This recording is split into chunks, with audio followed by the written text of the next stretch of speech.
Fíjense que quiero empezar compartiéndoles un poema de nuestro maestro Sangharakshita. Él encontraba deleite en escribir poesía, en leer poesía, en recitar poesía, ¿no? Era algo que disfrutaba profundamente y era una manera por medio de la cual encontraba conexión, que ahorita voy a hablar precisamente por allá. Y hay un poema que se llama Sripada. Sripada es un poema que él presentó, ya no tengo exactamente la referencia, me parece que en 2013, es como de lo más reciente. Y pues bueno, lo voy a leer, a ver qué tal, porque la traducción la hice yo. Entonces, creo que no me salió tan mal, pero ahí ustedes me dirán. Entonces voy a leerles este poema, Sripada. Dice: vi sus huellas brillantes, resplandeciendo en la hierba como el rocío. Las flores donde había caído, más dulces y bellas crecieron. Huellas que me conducen a las colinas lejanas, esas colinas todas brumosas y azules. Seguiré, seguiré, debajo de la luna de primavera, llena y brillante, a través del campo y el bosquecillo y la hondanada, esas huellas de deleite.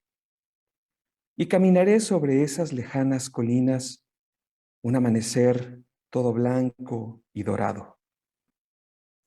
Ha sido una larga época de oscuridad desde los días que mi Señor pasó, dejando sus huellas de rocío como perlas sobre la hierba. Y malas hierbas las han cubierto, y las espinas oscurecidas. Ay, sin embargo, voy a seguir con valentía, usando el arte del cazador, hasta el día que lo encuentre, apartado de todas las cosas, sentado junto al estanque de la paz, en las colinas azules de mi corazón. Muy bonito, ¿no? Bueno, salió bien la traducción, ¿verdad? Gracias, Karen. Sripada. ¿Tiene algo que ver con camino? Sri, la verdad es que no me suena. Porque es Sri, no es Ri, sino Sri, S-R-I. Si a alguien le suena, se los voy a pasar después, el título por lo menos. La traducción no, porque pues hay que checarla, ¿verdad? Pero bueno, este poema de Bhante precisamente me gustó mucho porque tiene que ver, ¿no?, con esto que quiero comunicar hoy. Entonces, bueno, ya como decía Sadayoti, el tema es el deleite en la práctica budista. Y ahorita mientras meditábamos, y pensaba yo, ¿qué decir para empezar? A mí personalmente creo que siento que me conmueve la necesidad que tenemos en nuestra vida cotidiana de deleite, de placer, de gozo, ¿no? Es algo que es como, pues casi natural en todos nosotros, ¿no? Yo hace muchos años conocí a un amigo, un buen amigo, que precisamente como reconociendo esa necesidad, se metía a cualquier curso, taller, etcétera, de estos de desarrollo. Y finalmente encontró clic con un espacio el que frecuentaba y, y en alguna ocasión me platicaba que le estaba sirviendo mucho como ese espacio para ir aclarando cada vez más que la vida es para disfrutar, ¿no? La vida es para disfrutar. Y lo decía de una manera muy, muy particular. Y me contaba precisamente cómo, pues entonces había entendido que necesitaba aplicar toda su energía, todas sus capacidades para contar con recursos que le permitieran tener espacios de disfrute con su hija. Él tiene solamente una hija. Entonces, pues su principal propósito es llevar a la chica de vacaciones a un lugar divertido, llevarla a comer a un lugar bonito, pasar un domingo, una tarde pues sabrosa, paseando, el cine, etcétera, y encontrar ahí disfrute, ¿verdad? Que le daba sentido a su vida. Por supuesto que a mí me llamaba mucho la atención y yo tenía mis propias ideas, ¿no? Pero, como lo digo, creo que de alguna manera todos somos como recibimos esa información, como que no nos resulta muy ajeno escuchar eso. ¿Para qué es la vida? Pues para disfrutar, ¿no? Y como que buscamos, entonces, ¿de qué manera cubrir esa expectativa o esa idea, esa necesidad? Eh, Muchas veces creo que cuando antes de mi práctica budista que escuchaba yo este deseo de tener una vida feliz, pues salía en mi mente una imagen de una vida en la que pues no hubiera como mucha dificultad, ¿no? Tener cierta comodidad y todos los chances pues para tener descanso, esparcimiento, diversión, pues fueran fáciles, ¿no? Y pudieran estar ahí presente. Además, estaba pensando como que este mundo en el que vivimos, pues todo el tiempo recibimos como invitaciones en esa dirección, ¿no? Pues ya sea desde la manera en la que nos educan, ¿no? Que nos tenemos que formar para contar recursos, para tener una vida cómoda, una vida no complicada. Este, pero también está pues todo lo que por fuera de nuestra familia, en un círculo más amplio, pues vamos encontrando como invitaciones al disfrute, ¿no? Al placer, desde es un suavizante para ropa, ¿no? Es ¿no? Como ves en la publicidad y está como una imagen que dices, ah, sí, está sintiendo muy rico esa persona con su suavizante, ¿no? O el helado de chocolate o artículos de lujo, ¿no? Redes sociales, ¿no? Si peinas por ahí, pues no sé a la gente que sigas, pero mucha gente, a no es la que yo sigo, pues tú ves y te imaginas que deben de tener vidas maravillosas, ¿no? Llenas de placer, de deleite, ¿no? Se la viven en la playa y comen cosas que se ven deliciosas, etcétera, ¿no? Como que es algo que está ahí, ¿no? Entonces, bueno, pues creo que quise empezar con esto porque me parece que nuestra comunicación cotidiana acostumbramos a usar la palabra deleite como sinónimo de gozo, de disfrute o placer, ¿no? Si acaso llegamos a entender deleite como para expresar un nivel de placer más intenso, ¿no? Algo que es algo placentero, pero más, ¿no? Eh, Estrictamente hablando no son lo mismo, ¿no? Gozo, placer, deleite son experiencias distintas, ¿no? Podemos hablar de gozo cuando recibimos algo que estamos esperando, ¿no? Por ejemplo, las vacaciones. Gozamos las vacaciones. Si las disfrutamos o no, ya es otro tema, ¿no? Estamos esperando y cuando ya lo tienes, ya estás gozando eso. El salario, por ejemplo, ¿no? Cuando recibes un salario, estás gozando de un salario, ¿no? Eso también sí lo solemos decir, ¿no? Vaya, es esa experiencia cuando por fin tienes eso que estás esperando, ¿no? El placer, así estrictamente hablando, placer quiere decir satisfacción sin impedimento ni embarazo alguno, ¿no? Es interesante porque en el placer, estrictamente hablando, como que aparentemente no hay una mediación ética en la experiencia de placer. O sea, eh, percibes un aroma, por ejemplo, y si está en tu caja de lo que disfrutas, ¿no? Lo percibes y no te cuestionas si es correcto o incorrecto inmediatamente, en ese momento, ¿verdad? Cuando está la experiencia placentera, así como con un perfume, con el sabor de tu helado favorito, este, lo calientito de tu taza de té, el aroma del café en la mañana, ¿no? Eh, pero no solamente es un tema de los sentidos, el placer, ¿no? Hay una serie de experiencias que son como más elaboradas en las que encontramos placer, como una charla con tu mejor amiga, con tu mejor amigo, ¿verdad? Más allá del tema, ¿no? Hay una experiencia placentera en la compañía. Cuando disfrutas un libro, por ejemplo, ¿no? Que estás estudiando algo y puedes encontrar ahí un placer. Yo me acordé de una tía que encuentra placer en lavar ropa.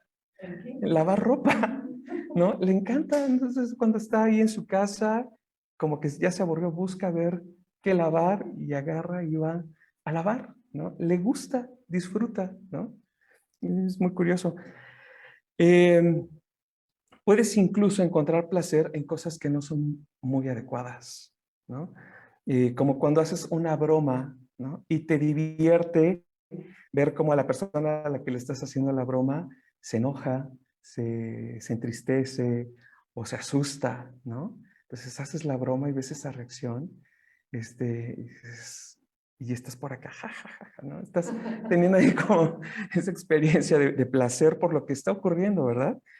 Ahora, hay quienes encuentran placer en lastimar deliberadamente, ¿no? A alguien, ¿no? Física y o psicológicamente, como en el bullying, por ejemplo, ¿no? Este, También en la codicia, ¿verdad? En los vicios, ¿no? También ahí hay una experiencia de placer. Bueno, eso es en cuanto al placer. El deleite no es solamente este nivel de placer, digamos, mundano, ¿no? El placer es algo que surge, perdón, el deleite surge al trascender el placer. Es como ir más allá. Para que entiendas mejor, a ver, vamos a hacer como una especie de pequeño ejercicio. Trata de imaginar o de recordar, si te sirve cerrar los ojos, y, ¿no? Traer así lo más vívidamente posible a tu mente en este momento. Pues como digo, el recuerdo tal vez de un paseo por el campo. Imagínate o recuerda en alguna ocasión que has hecho una caminata. Puede ser solo, con amigos, con amigas, ¿no? Recuerda ese momento. Eh, o cuando has visto una puesta de sol, tal vez, ¿no? Algo así. Y recuerda esa experiencia placentera del momento, ¿no? ¿Cómo es, ¿no? ¿Cómo se siente ese momento? ¿Qué había presente ahí? Tal vez viene a tu mente el aroma de la hierba, ¿no? La frescura del viento acariciando la piel, los sonidos tal vez de aves, de insectos, los colores del cielo, ¿no? Piensa cómo te sentías en ese momento, tus emociones, por dónde andaban. Y ahora mismo, cómo te sientes al recordar ese momento, esa imagen, ¿no? Entonces, ahora te invito a ver, poner atención, como si puedes encontrar ahí debajo de esa sensación agradable, placentera, hay como un algo más, ¿no? Algo que tal vez pueda hablarte de cierta conexión y pertenencia con eso que estás contemplando en la naturaleza. ¿Ok? Si quieren, vamos a ir abriendo los ojos. Ujú. ¿Ayudó un poquito sí? Eso que se encuentra como por ahí debajo, ajá, que está rebasando la experiencia placentera, eso es deleite. Eso es deleite. Em, el deleite llega en experiencias, fíjense, que de alguna manera, consciente o inconscientemente, siguen lo bueno, lo que es correcto, lo que es bello. Cuando te encuentras en una experiencia que está en ese orden, el deleite llega. Ahí está. Se revela como abajo. Ahí está. Hay veces que lo podemos como notar o no. Ajá. Quería saber si cuando hacemos conciencia de que estamos disfrutando, realmente ese también podría ser ya con más conciencia. Sí, sí, sí, sí, exacto. Eso se refiere, Karen. O sea, es como más allá de decir, no es que estoy sintiendo rico, ¿verdad? Así, de manera como más burda, por llamarle de alguna manera, a nivel de los sentidos. Ajá. Sino hay toda una, ¿cómo voy a decir? incluso un sentido, un significado en la experiencia. ¿Ok? A ver si ahorita con lo que sigue se va aclarando ahí.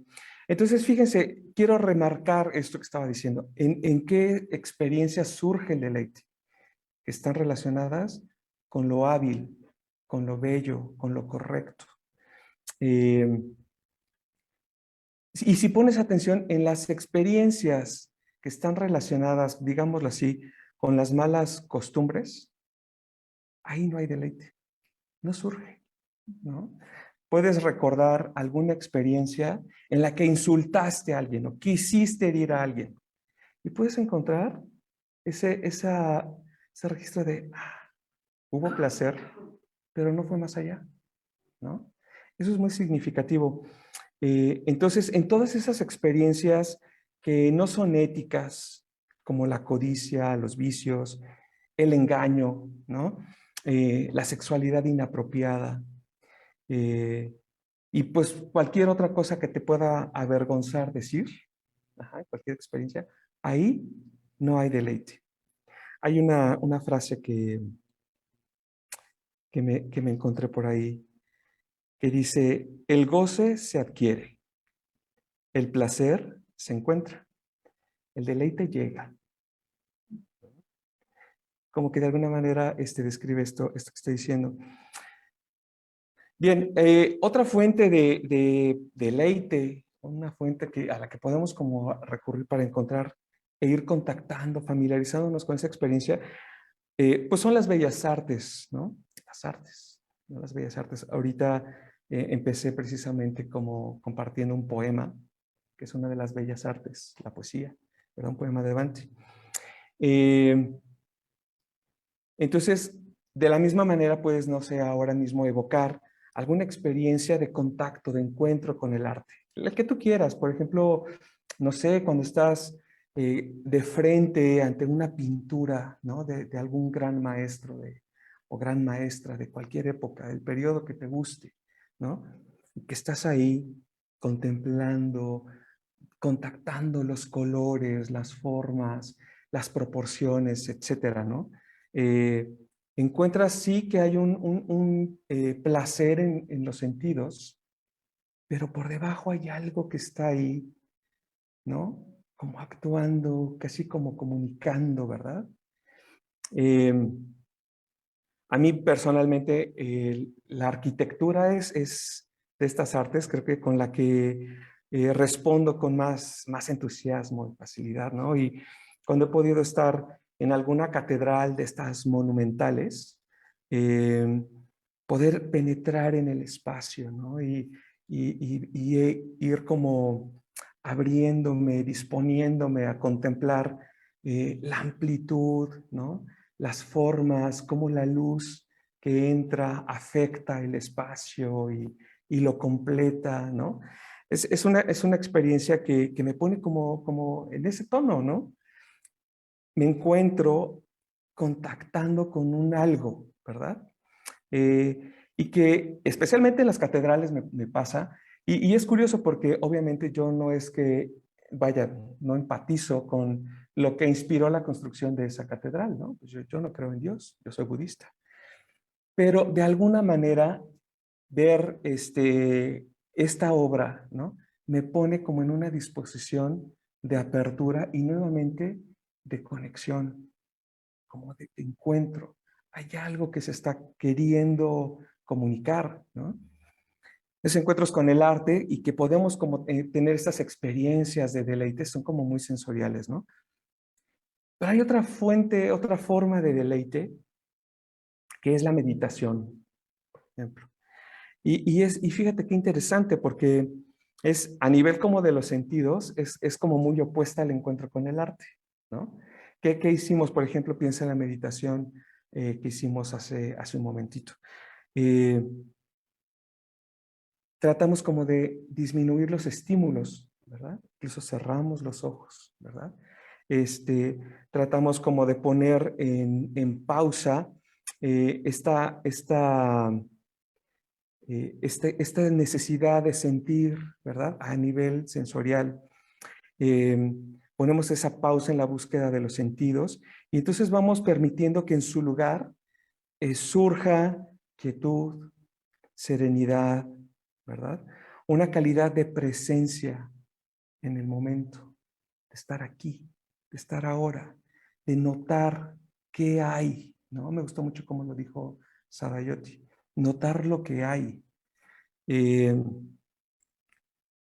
de esa manera, poco a poco, ir reconociendo la naturaleza de nuestra mente, ¿verdad?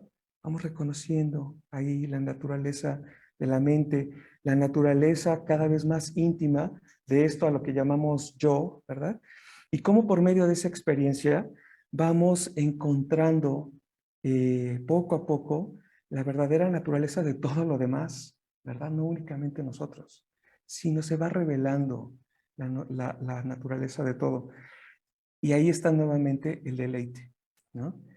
En eso encontramos deleite. Entonces, estos ejemplos, tanto el encuentro con la naturaleza, el arte, la meditación, que también es un arte, ¿verdad? Eh, eh, tienen algo en común, que es esto que podemos llamar este contacto con lo sublime, ¿no? Eso que puedes distinguir que está ahí en el fondo, ¿no? Es a lo que podemos ir llamando, a lo que llamamos lo sublime, ¿no? De entrada. Sangharakshita, lo voy tratando de citarlo, él dice que lo sublime representa algo que es vasto y magnífico y que tiene un poder abrumador, ¿no? Es así lo misterioso que a la vez nos da un sentido aterrador de nuestra propia insignificancia. Pero a la vez, y esto es lo que nos debería de llenar de júbilo y de contento, nos ayuda a darnos cuenta que en otro nivel, eso no es mayor que nosotros, ¿no? Que hay algo dentro de nosotros que resuena con esa grandeza. Eso es a lo que nos referimos cuando hablamos de lo sublime. Entonces, estas experiencias en las que encontramos el deleite están impregnadas por el contacto con eso, con lo sublime, con la grandeza, con lo trascendente, con lo espiritual, ¿no? Y es la misma razón por la que tal vez te puedes imaginar por qué en las acciones torpes, no éticas, esta conexión no surge. ¿Por qué no hay deleite ahí? En la medida que vamos desarrollando pues hábitos, ¿no? Que están basados en la ignorancia, en el deseo neurótico, en la aversión. Entonces, el tono de las experiencias que vivo día a día, si están basadas en eso, van disminuyendo precisamente mi conexión con lo sublime, ¿no? En la medida que voy perpetuando estos hábitos que surgen de una mente reactiva, mi contacto, mi conexión, mi posibilidad de encuentro con lo sublime se va diluyendo, ¿no? Y en algún momento puedo encontrar más reto, ¿verdad? Ahora, por lo contrario, en la medida que desarrollo el hábito por experiencias que de alguna manera, consciente o inconscientemente buscan o que siguen lo bueno, lo hábil, lo correcto, lo hermoso, lo bello, y que además estoy generando condiciones para que esas experiencias tomen lugar, mi conexión con lo sublime, con la grandeza, con lo trascendental, se va volviendo cada vez más profunda, más íntima, ¿no? Es a lo que yo llamo tener una vida con sentido, una vida con significado, ¿no? Vivir en ese tono. ¿Ok? Entonces, el deleite, ahí está, ¿no? En este tipo de experiencias. Para continuar hablando de esto, y pues bueno, ya hablando en términos del encuentro con lo sublime, todos ustedes saben que todos los jueves tenemos En nuestras sesiones de meditación y charla, tenemos nuestra meditación y exploramos un tema, ¿no? Ahora estamos con el mandala de los 5 Budas. Y, y pues bueno, es una imagen riquísima, llena de un lenguaje simbólico amplísimo, ¿verdad? Lo hemos venido explorando a lo largo de varios meses. Y pues bueno, como su nombre lo indica, tiene 5 Budas, ¿no? Ahí está. Si tienen duda, ahí está el mandala. Y uno de ellos, de estos 5 Budas, es precisamente nuestro invitado que tenemos aquí, que es el Buda azul Akshobhya, ¿verdad? Eh, Fíjense, cada uno de estos Budas que están en el mandala está acompañado de una serie de simbolismos, ¿no? Muy especiales. Y pues bueno, hemos venido hablando de ellos. Y algo que tiene este símbolo, cada uno de estos Budas, tiene algo que se llama una tierra pura. Tierra pura. Le llamamos, ¿qué es una tierra pura? Una tierra pura es como la esfera de influencia de un Buda específico. Ajá. Es como una especie de campo, digámoslo así, en la que ese Buda está presente y su presencia, su sabiduría, su enseñanza principal, es la principal influencia para todos los que habitan esa tierra pura, ¿no? Eh, Aquí con Akshobhya, su tierra pura se llama Avirati. Ajá. Avirati está compuesto como por 2 raíces, como 2 palabras, que es Avi y Rati. Avi quiere decir pleno, total, completo, gran, ¿verdad? Y Rati, deleite. Deleite. Ajá. Entonces, como en mi nombre, Avirati es la tierra pura de Akshobhya y es la tierra del pleno deleite, del total deleite, del gran deleite. ¿Y cómo será esa tierra pura? Hay un texto que es el Sutra de Akshobhya, es un sutra del Mahayana. Eh, el nombre me parece que es Tathagata Sya Vyuha. Ajá. Es un texto bien difícil de conseguir. De hecho, yo no lo he leído.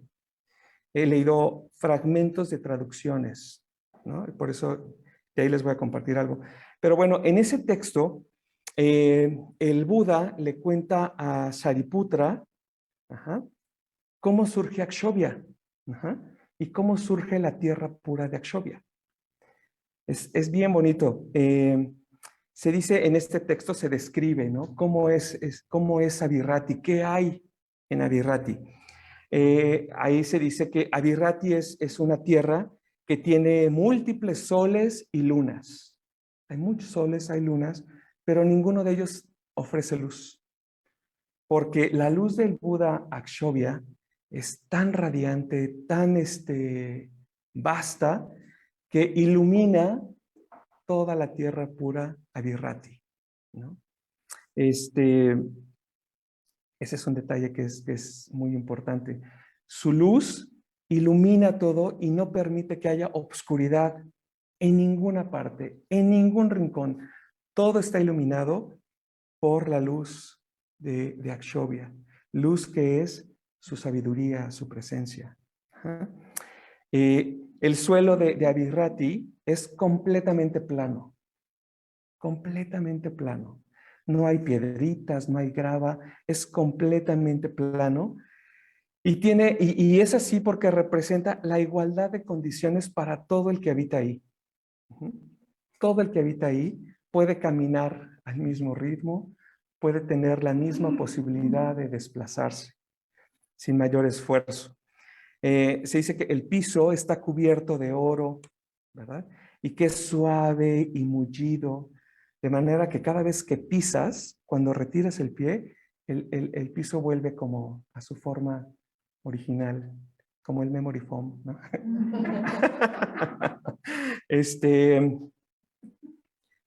De manera que no dejas huellas, porque no hay, los que viven ahí no tienen un ego pesado, ¿no? Enraizado, esa fijación con una identidad, pues ya no existe. Por eso no dejan huellas. Eh, entonces, en este sutra, bueno, también hay un árbol bodhi gigante. Entonces, en medio de la tierra pura de Virati, hay un árbol bodhi, este árbol como en el que el Buda se iluminó, hay un árbol bodhi gigante. Eh, hay distintas plantas como jazmines y palmeras que se mecen suavemente y al mecerse con el viento generan canciones místicas, ¿no? Que no tienen comparación con la música que puedas escuchar. Avirati es una tierra en la que todos los que habitan ahí pueden llevar a cabo sus votos de práctica, ajá, y vivir según el Dharma que predica el Buda, los Budas, porque existen todas las condiciones necesarias para encontrar el Dharma y practicar el Dharma. Todas las condiciones están en Avirati. Abunda la comida, la bebida, o sea, no hay necesidad de distraerte en esos detalles de la vida. No existe la enfermedad, las mujeres son hermosas y dice, y nunca van a tener molestias de menstruación. Hay un comentario en el sutra donde dice que además las mujeres en Avirati van a tener la suerte de en su próximo renacimiento ser hombres. Pero aclara así que no es por el hecho de que ser hombre sea mejor que ser mujer, sino por el contexto cultural en el que surgió el sutra. Entonces van a dejar de tener todos los obstáculos que la sociedad les impone. Se van a ver liberadas, ¿no? A eso se refiere. Sí. Ahora, se dice que también en la tierra pura de Avirati, de las 4 nobles verdades, las 2 primeras no tienen lugar. No hay sufrimiento ni la causa de sufrimiento. Lo que sí hay es todas las condiciones para cesar con el sufrimiento y el camino noble que aparta del sufrimiento, ¿no? ¿Sí se están imaginando cómo será Avirati? Aguántame tantito. ¿Cómo será vivir en Avirati, no? Entonces, bueno, y por lo mismo, entonces, la felicidad y tu budeidad está garantizada en Avirati. Es una tierra en la que todo lo que existe, como decía, hace que sea fácil descubrir el Dharma y que sea fácil practicar el Dharma. Todo lo que existe ahí te ayuda en tu desarrollo espiritual y en igualdad de condiciones para todos, ¿no?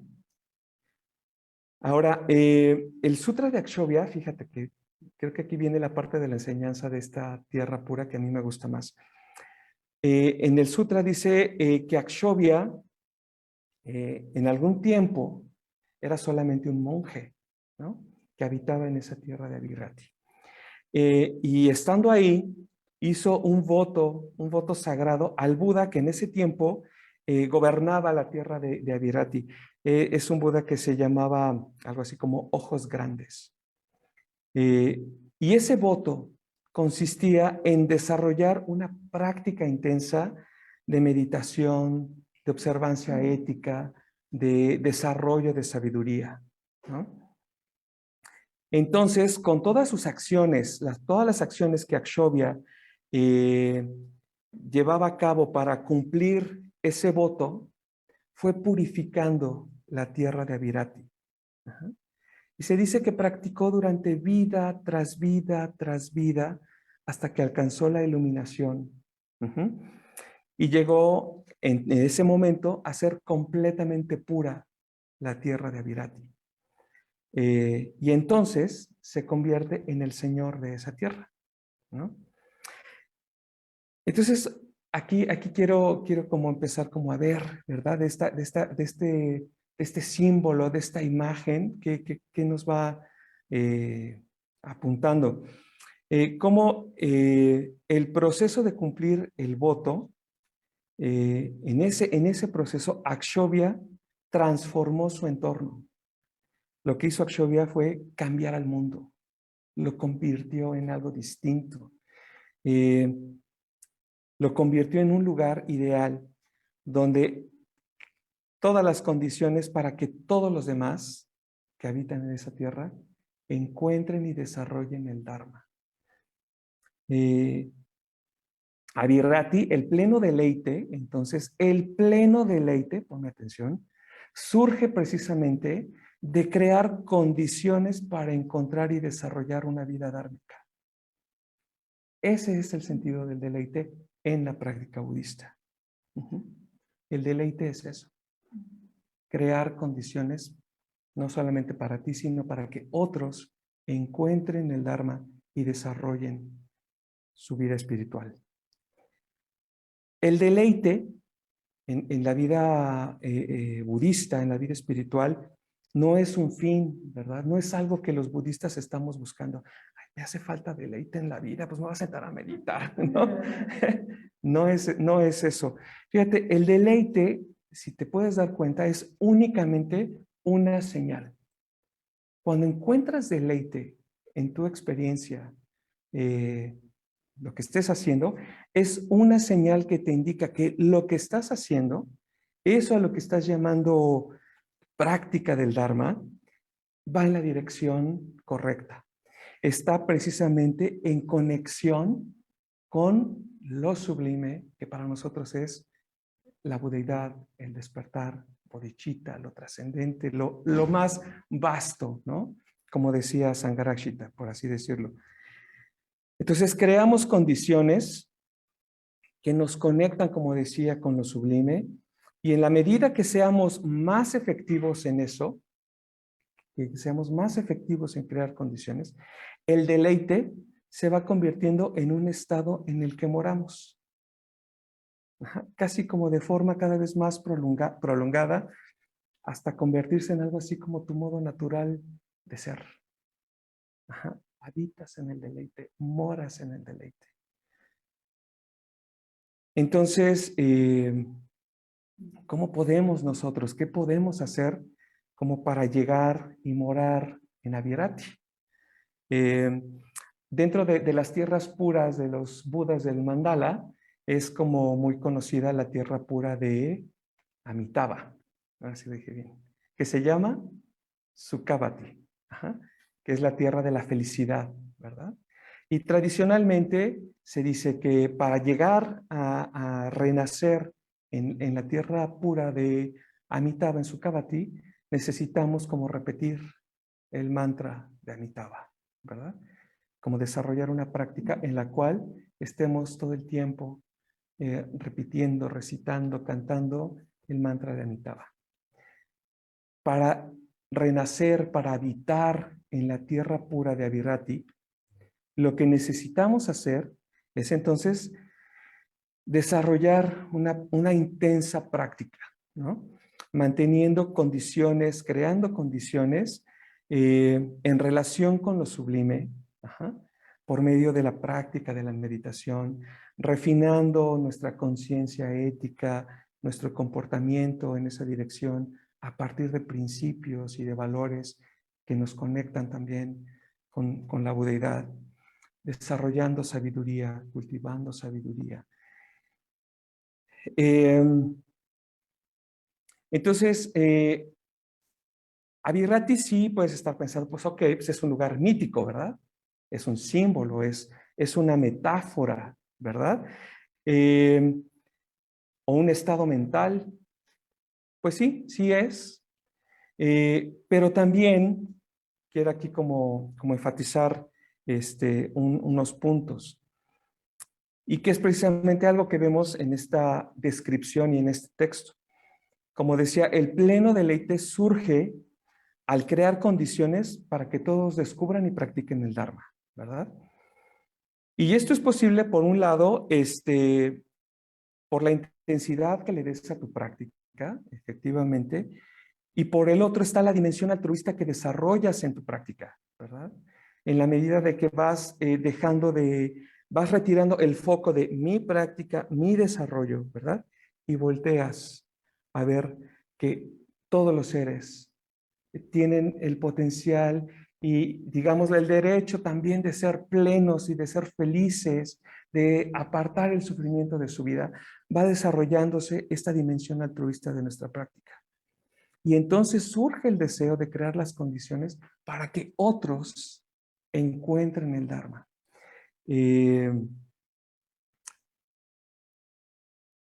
Decía precisamente cómo Akshobhya, al crear a Virati, transformó el mundo, ¿verdad?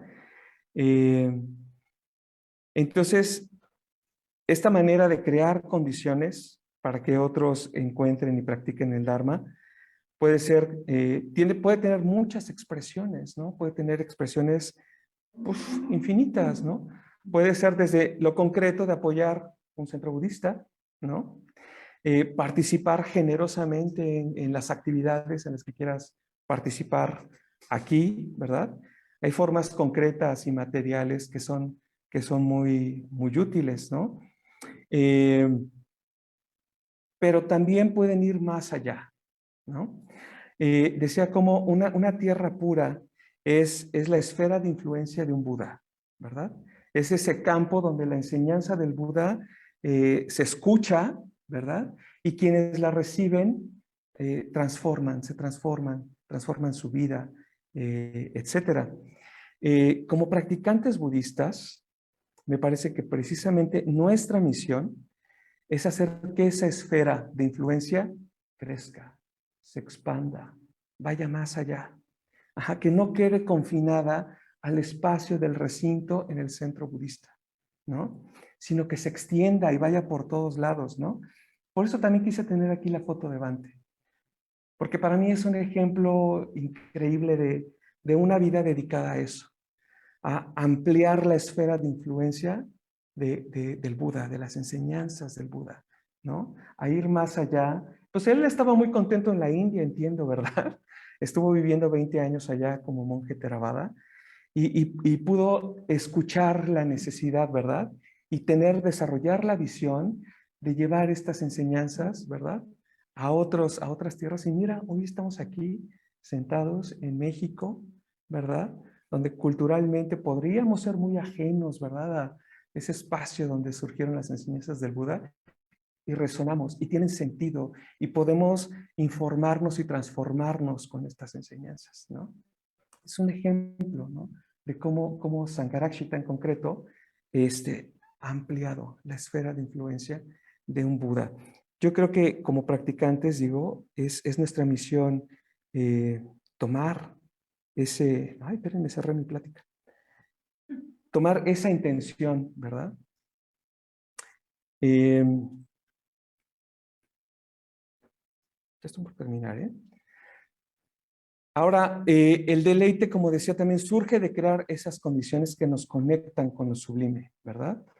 Y en ese esfuerzo transformamos el mundo. Ajá. Yo creo que los budistas debemos querer cambiar al mundo, ¿no? Y por eso está aquí Dr. Ambedkar, ¿no? Dr. Ambedkar es precisamente un ejemplo, ¿verdad? De cómo las enseñanzas del Buda pueden transformar la sociedad, pueden transformar de manera pues impresionante la condición en la que vivían y viven miles de millones de personas, ¿verdad? Dándoles la posibilidad de ir adelante, dándoles posibilidad, condiciones de desarrollo y crecimiento que no tenían, ¿no?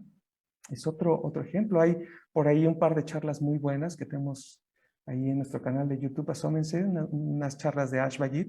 Hay una que se llama La Revolución del Dharma. Y precisamente habla de esta experiencia, ¿no? De Dr. Ambedkar transformando el mundo de esa manera. Y bueno, ya como para ir cerrando, algo que yo comentaba al principio, ¿no? Que es en estas experiencias en las que encontramos deleite, encontramos que eso que estamos experimentando, eso que estamos desarrollando, tiene conexión con lo sublime, ¿verdad? Entonces, esa es la forma de habitar y de crear la tierra pura de Avirati, ¿verdad? Llevando a cabo, creando condiciones en las que estamos en conexión con lo sublime, ¿verdad? Pero también está la posibilidad de regreso, de traer lo sublime, ¿verdad? Y de hacerlo concreto. Es a lo que nos referimos cuando estamos sublimando algo que estamos haciendo, ¿verdad? Estamos como con una mano acá y con la otra operando, ¿no? Y en ese sentido, a mí me gusta mucho contemplar, lo digo así, contemplar los nombres de los miembros de la orden, por ejemplo, ¿no? Contemplar la vida de una mujer dedicada a ser concreta, ¿verdad? La forma en la que la confianza, la fe Radha brilla y da sentido a la vida, ¿no? Del que encuentra deleite en la liberación, ¿no? De la que es intrépida, ¿no? De la que comunica una sabiduría que es radiante como la luna y vive de manera concreta, sublimando, comunicando cada uno de ellos ese aspecto de la budeidad en lo concreto de la vida cotidiana. En eso se encuentra el deleite. Ahí es donde está el deleite. Este poema precisamente de Bhante que quise leer al principio, habla precisamente de eso. El deleite en seguir las huellas. El deleite en seguir, en seguir, en seguir, ¿verdad? Entonces, quiero como ir cerrando precisamente esto. El deleite en la práctica budista, quiero repetir, no es una meta, no es un propósito, algo que vengamos a conseguir, ¿verdad? No es algo que está en nuestra mente directamente, de, ay, pues como decía, voy a cargarme, ¿no? Por medio del deleite de buena onda, ¿no? El deleite llega. Ujú. Llega, como lo decía, precisamente en la medida que vas convirtiéndote en un agente de la transformación, no solo de tu vida, de la transformación del mundo. Por eso el sentido de estas charlas que ofrecemos cada domingo, ¿verdad? Por eso es budismo práctico o budismo para la vida en algún tiempo, ¿verdad? Ajá. Porque como budistas debemos asumir que queremos cambiar al mundo y convertirlo en una tierra pura. ¿Okay? Y pues bueno, voy a cerrar. Nada más un dato que quiero compartirles que me parece súper bueno. Hay un bodhisattva que es muy especial, que es el bodhisattva Vimalakirti, ¿no? Aquí algunos ya lo conocen. Vimalakirti quiere decir fama inmaculada, ¿no? O grandeza sin mancha. Y él es un Buda, un bodhisattva de sabiduría. Hay un texto que dicen, no propiamente es un sutra, que es el Vimalakirti Nirdesha, ¿no? Y hay como una serie de enseñanzas. Vimalakirti tiene la misión como bodhisattva de ayudarnos a escapar de samsara para llegar a nirvana. En el capítulo 12 del Vimalakirti Nirdesha, Shariputra pregunta, ¿no? Le pregunta al Buda pues este señor, ¿de dónde viene? Precisamente ahí es donde se enseña, se comunica, todos se enteran que Vimalakirti viene de Avirati, ¿no? Pues es un dato. Entonces, sí, cuando Vimalakirti dice, sí, yo vengo de Avirati, miren, y mágicamente les revela cómo es la tierra pura de Avirati. Pues bueno, hasta ahí lo que quería compartirles. No sé si hay, ahora sí, alguna pregunta, algún... Sí, Pepe. Primero un aplauso a Kemalaki, ¿no? Ah,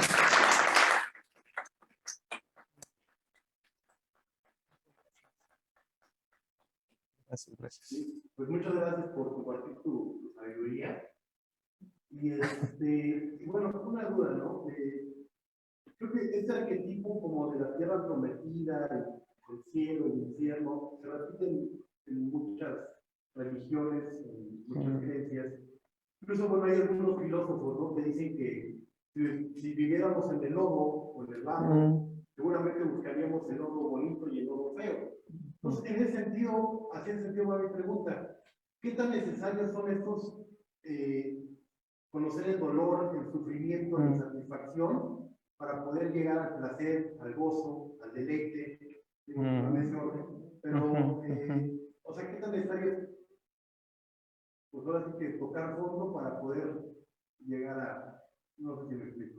Sí, ¿no? Y me parece que es una súper buena pregunta, ¿no? Es muy buena pregunta, Pepe. Me has dejado speechless. Bueno, primero, gracias. No compartí sabiduría, nada más una reflexión. Este, pues mira, precisamente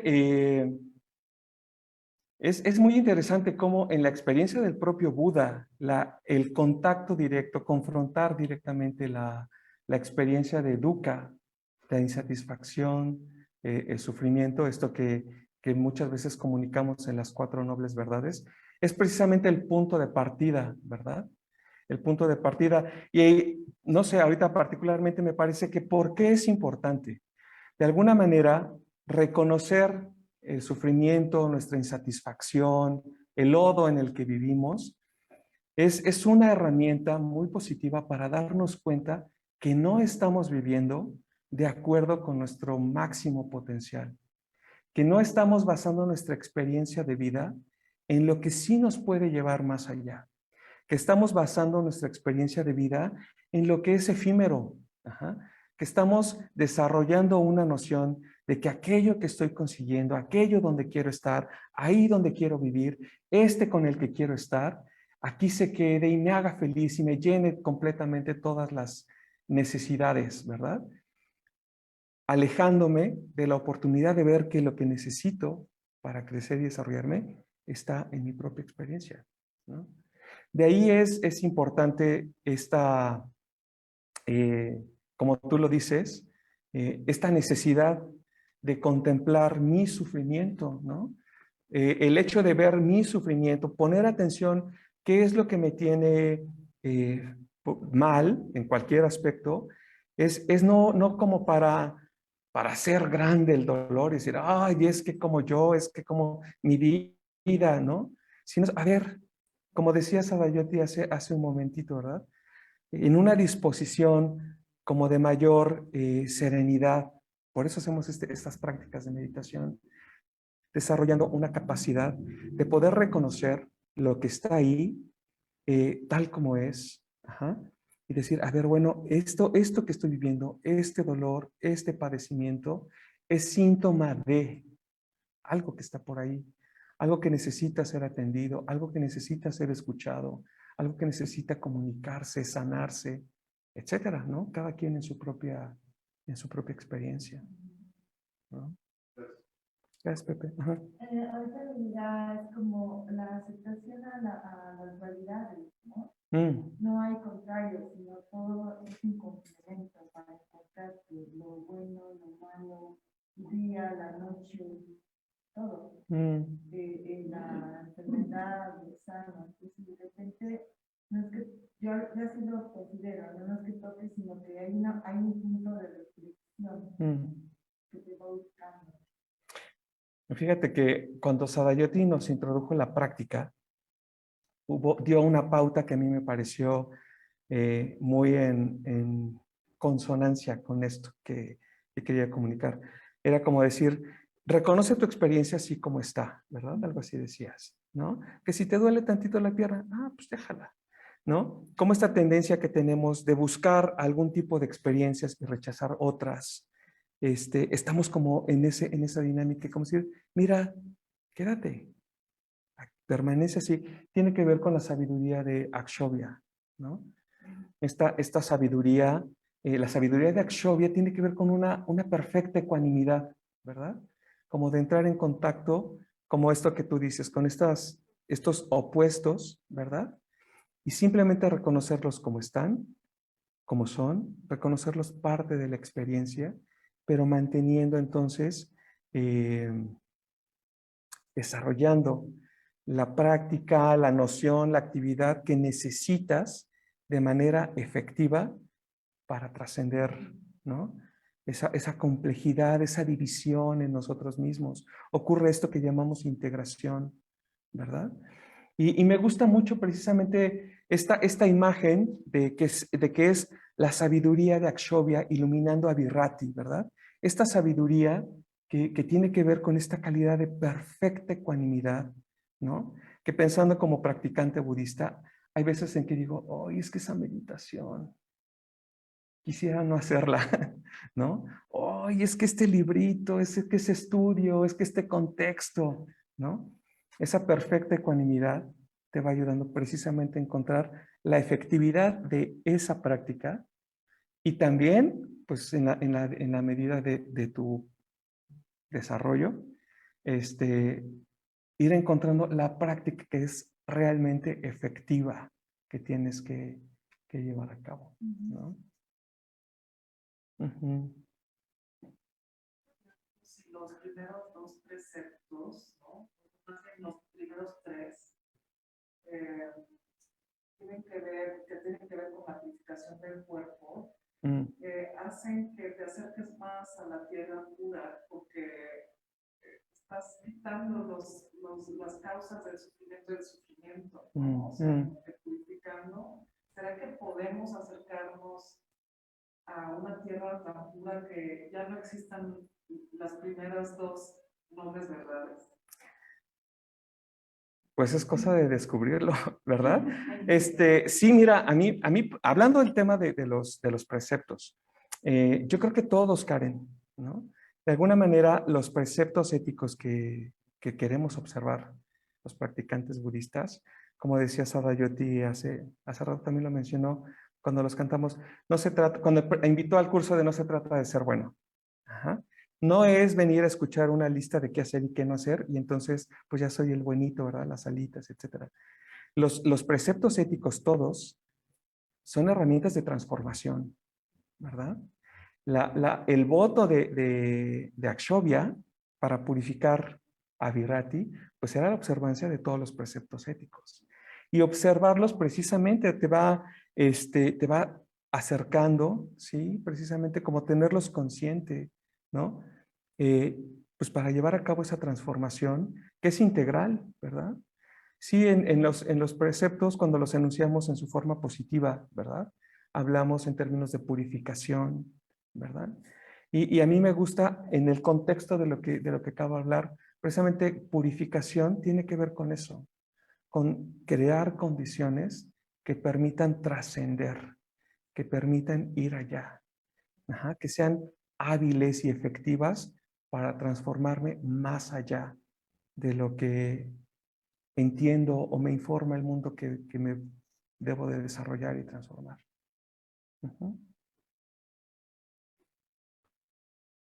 No sé si